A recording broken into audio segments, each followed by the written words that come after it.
ഒരാള് മദീനയിലേക്ക് എത്തുമ്പോൾ മദീന റൗള ഷരീഫിന്റെ ചുറ്റുവട്ടത്തുള്ള 70,000 മലക്കുകൾ റൗളന്റെ അകത്തുള്ള ഹബീബായ സ്വല്ലല്ലാഹു അലൈഹി വസല്ലം തങ്ങളോട് പറയത്രേ, നബിയെ ആരാ വരുന്നത് നോക്കിയേ.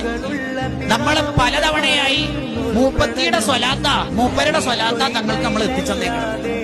അവരുടെ സലാത്തും സലാമും അല്ലേ നമ്മൾ കൊല്ലങ്ങളായി, പതിറ്റാണ്ടുകളായി ഇവിടത്തേക്ക് എല്ലാ ദിവസവും രാവിലെയും അല്ലെങ്കിൽ വൈകുന്നേരവും രാത്രിയും ഒക്കെ എത്തിക്കുന്നത്.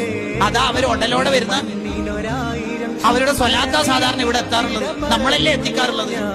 ആ മനുഷ്യനാ വരുന്ന നബിയെ എന്ന് പറയലോടുകൂടി തങ്ങൾ മയത്തോട് പറയുന്നു, ഓ നമ്മുടെ പ്രിയപ്പെട്ട ആളാണല്ലോ വരുന്നത്, നിങ്ങൾ അവർക്ക് വേണ്ട വിധത്തിൽ സ്വീകരണം കൊടുക്കണം.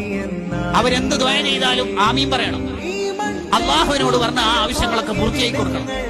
അവരെ നിങ്ങൾ മുസാഫഹത്ത് ചെയ്യണം. അവർക്ക് വേണ്ടതെല്ലാം ചെയ്തു കൊടുക്കണം. ആരുമില്ലാത്ത യൗമലായ